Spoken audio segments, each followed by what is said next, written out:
Now let's look at some price action on USD CAD from last few years, and let's see what we've got. So this is the USD CAD weekly chart, right? And here you can see the yearly data from the last few years. Now, as I said earlier, we're going to be using the inverted info and data here, right? So we learned from the seasonality chart that USD CAD has a tendency to go higher from September to December's end, right? Now right here you can see that these rectangles outline run price, and these rectangles represent the time window from September to December from each year. Now we're going to look at all of this price action within these rectangles, which is basically the seasonal times, right? And we'll see if that seasonality for USD CAD stays true or not, right? And how you could have used seasonal tendency to help you with time and your higher time frame analysis.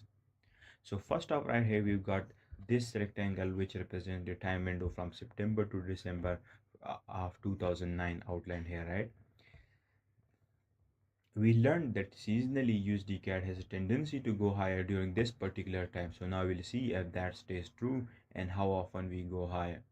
And you can clearly see right here during these particular time and these particular months, USD CAD did indeed go higher and formed bullish price action, just as the seasonality chart had told us, right? So you can see that it stayed true right here, and you could have used seasonal tendency, which would have given you the right direction for USD CAD during this time. Now remember, we are just using it alone here, right? We haven't even integrated the other concepts with it yet, right? And just for the sake of this part of the chapter, I'm explaining it alone. So just imagine when we integrate the other concept with it as well, and then imagine how much your accuracy is going to increase and how much is going to be, right? So you can see right here, just because of seasonal tendency, you could have been bullish here and you could have looked for long-term bullish swing and bullish swing trades here, and that would have worked out perfectly for you. Next up we've got is this one. You can see price kind of ranged here and had this up move for small time, but overall the price direction was to the downside during this time of the year, which means that it did not follow the seasonal tendencies. But remember, you wouldn't use this alone, right? If you had used the other concepts, then you would have seen that price was indeed in a bearish order flow and structure. That's why it only offered a small upside swing in the overall direction was bearish, and you could have avoided it if you had used the other concepts, right? Next up we've got is this price action right here from September to December, right?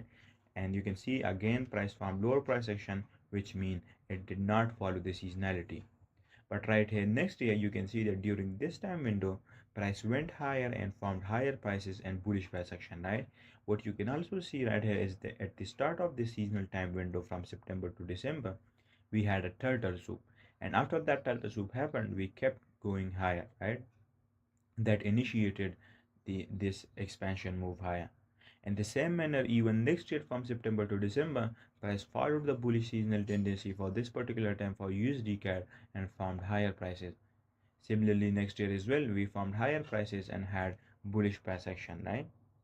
So right here you can see that throughout 8 years in worth of data, and out of these 8 years, price for 6 years successfully formed higher prices and respected the bullish seasonality, right?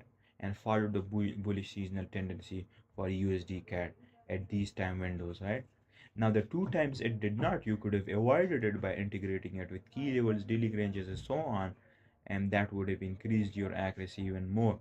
But you can see out of these 8 times that we just checked, this data that we just checked, just because of seasonal tendency, without using anything else, you could have been right 6 of the times about price, and you could have expected higher prices just because of seasonal tendencies, right? Now moving on, here we got the next few years data, a few years of data for USD CAD, and we're gonna see the same time window of September to December, and we're gonna see if price did follow the bullish seasonal tendency for USD CAD or not. Now we know that USD CAD is predisposed and prone to go higher from September to December according to the seasonal chart, right? In the seasonality data. And again, now let's see if that holds true. Right here, first one, you can see that this rectangle, and you can see price did form higher prices and had bullish price action, right? Which means that it respected the bullish seasonal tendency. If you zoom in, you would also see that it had a turtle soup and then it kept going higher You would notice this in all of the seasonal time windows. Similarly, again this time from September to December, this year price again followed the bullish seasonal tendency and formed higher prices, and you can see that seasonal tendency would have assisted you in your higher time frame analysis, and your drawn liquidity would have been right, and you could have successfully traded it on the lower time frame and even on the higher time frame. Similarly, again this time as well, price formed a turtle soup and then it kept going higher from September to December, right? And you can see how good these seasonality are working, right? And I'm not even using the other concepts at the moment, right? And that will be necessary for you to use. So imagine when you combine it with the other ones, and then imagine how much your accuracy is going to be and how good your accuracy is going to be, right? Similarly, you can see the rest of data yourself, and you can see the rest of the year's price did indeed respected and followed seasonal data, and that data stayed true for USD CAD, and it actually had higher prices in for bullish price action during this particular time of the year, right? And price respected it, right? From September to December, we saw from the seasonal tendency chart that USD CAD has a tendency to go higher, and now we've checked around 15 years worth of data, and out of these 15 years, you can see that 13 of the times price did went higher and respected that bullish seasonal tendency, right? You can see that we are now finally using time, right? And we are using time to assist us with our analysis, right?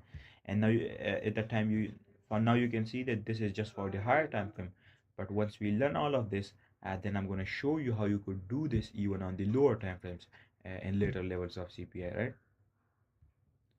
Moving on, next one we've got right here is the Aussie dollar seasonal chart, and again we've got the same framework, but this time you can see that the data is from the last 20 years, right? Now what you need to remember is that there must be at least 15 years worth of data to derive a seasonal function or to summarize a huge sum of data, right? The bigger the data, the more accurate and the more better it's going to be, right? Here we got 20 years of data, which is more than enough to be trusted in, and which is more than enough to be confident in it, right? So on the bottom, we've got the names of the month, and then the data is on the charts, right?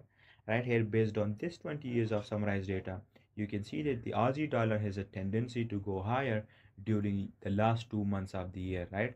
From November to the end of December, it has a likelihood and tendency to go higher, right? Now, if you ask me why I chose this particular data, then the answer is that it's random, right? I'm just explaining one part to you here.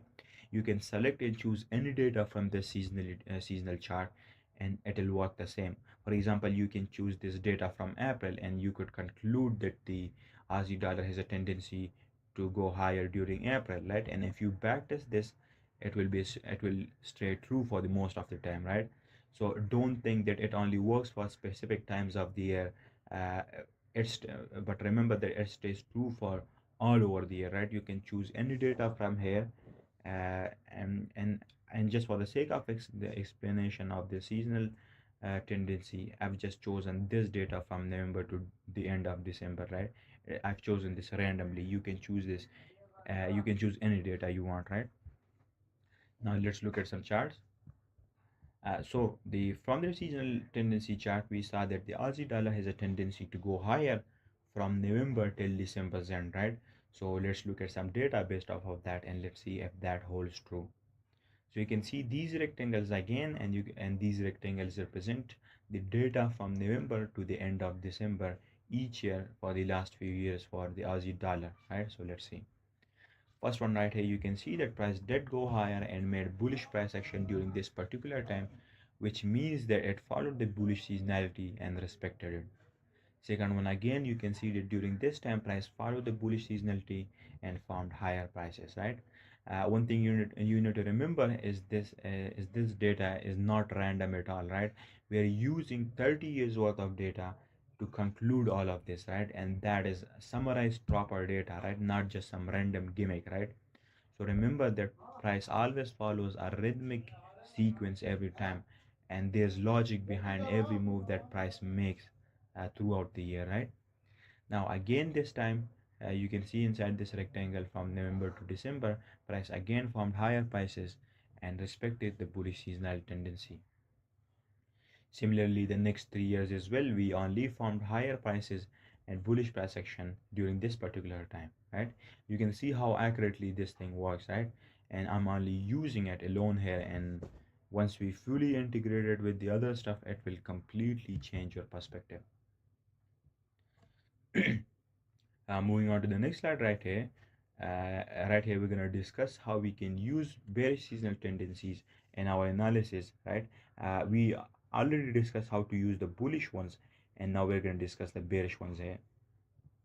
Right here, you can see that the DXY or USD seasonal chart, you can see that this is the summarized data for the last 30 years for dollar or DXY, right? And you can see that each month USD followed a specific theme and pattern here with specific characteristic each time, and you can see the average of all of that 30 years worth of data on this chart right here, right? You can see the average. You can see that from January to March ends, it usually forms higher prices. Usually USD or DXY tends to form higher prices from January to March, right? Which means that if the dollar forms higher prices, then the other pairs like Euro USD or GBP USD will form lower prices, right? So if you are trading Euro USD or GBP USD, then you're going to be using the inverted information from here, right? So here it shows that the dollar form higher prices from January to March, which means that on EU it will form lower prices, right?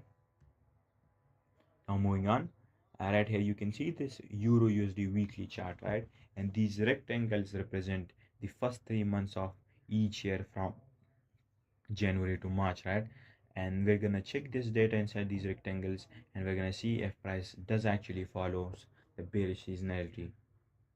And right here, the first time window and price action inside this rectangle, you can see that price did consistently form lower price action from January to March, right? Similarly, next year as well, Euro USD again formed lower prices and bearish price action, which means that it followed the bearish historic seasonality, right? Similarly, the next few years again it followed the same theme and rhythm and kept making lower prices during this particular time of the year, right? And respected the bearish seasonality. This is how you know when and where could a particular pair form particular price action, right? You can see that we're finally integrating time, right? We are using time to see when can we form bearish price action or bullish price action. Now, now during this time of the year, you can be cautious around price, right? Inside these rectangles or from January to March, and you should only look for bearish trading ideas and framework, right? And if you can successfully manage that and successfully integrate it with the rest of the concepts, it will help you a lot, and it will really assist you in your trading and your higher time frame analysis, right? Seasonal tendency will make sure that you never end up on the wrong side of the market side. That is what it will do. So whenever you are doing your higher time frame analysis, make sure to use seasonal tendencies for your respective pair, and then that will guide you to make more informed and accurate decisions.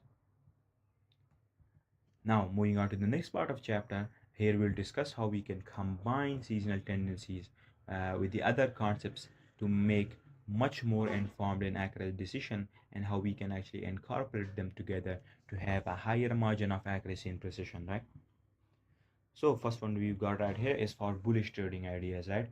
We're going to discuss how we're going to use bullish seasonal tendencies or seasonal or historic tendencies to generate or produce bullish trading ideas, right? And support our long trades. So the first protocol is that combine bullish supporting ideas like higher time frame key levels, dealing ranges, market profiles, and so on during bullish seasonal tendencies, and it will outperform everything else, right? That will make sure you have the best accuracy. Second protocol is that use it as a confluence, right? Don't just buy because there is a bullish seasonality, but instead wait for the right opportunity in framework before buying it. And that framework will be derived from the concepts like key levels, dealing ranges, and so on, right? Moving on, right here again you can see the Aussie dollar seasonality chart, and right here as we discussed before, during the last 2 months, November and December, Aussie dollar usually tends to form higher prices, right? So now we're going to use this fact and use this data to see how we could have used it, right? So and let's look at some charts. You can see this rectangle right here.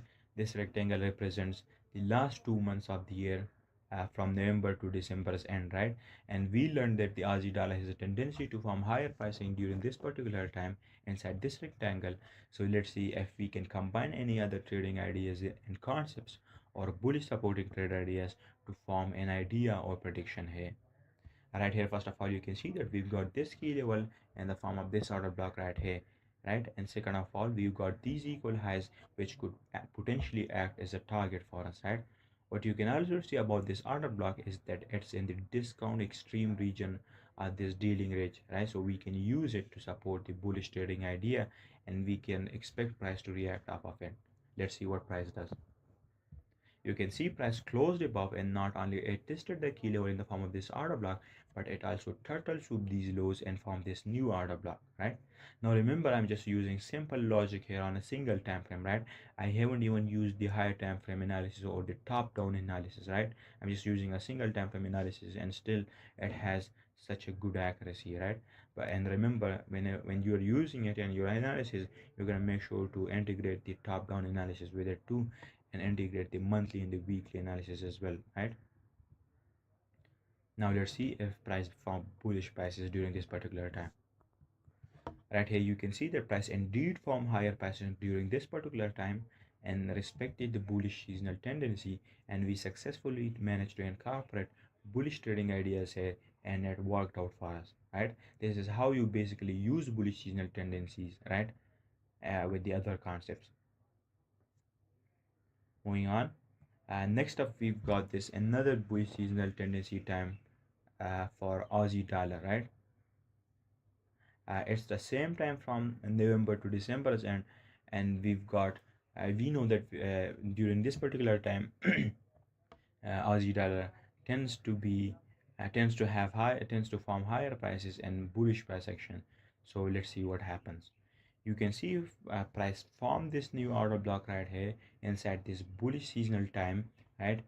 And you can see this new order block is a bullish supporting trade idea, and now we're gonna see if price forms higher prices or not, right, inside this bullish seasonal tendency.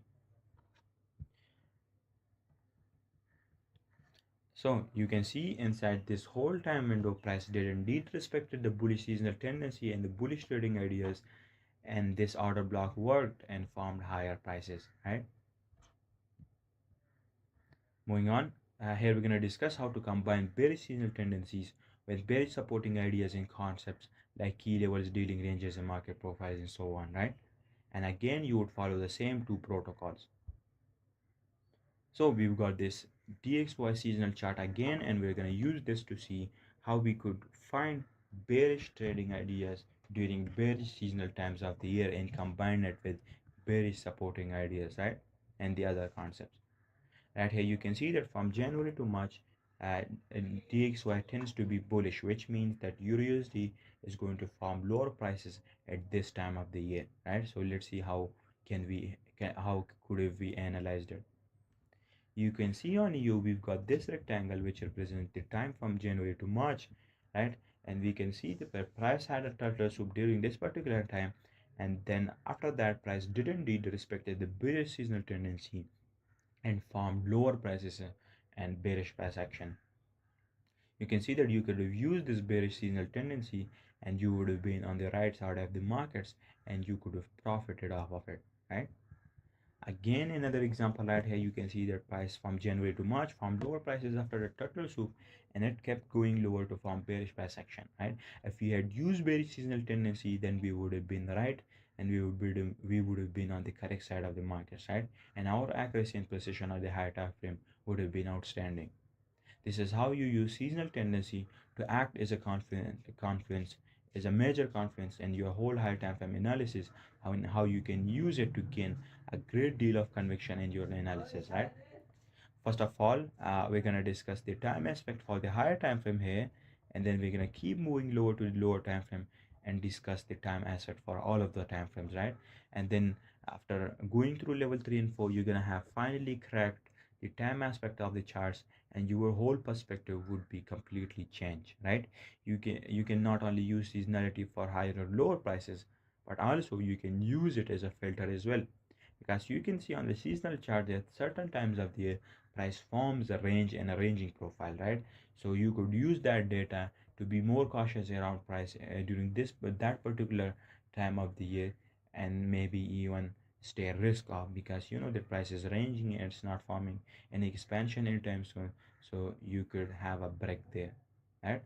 You can see that it's such a good concept because it's based on huge sample size of data, and it works all the time, right? You've seen the example yourself of the years of data that I shown you, and it almost work every time, even without using the other concept, right? But make sure that you're going to use the other concept as well to attain or achieve the best results for it.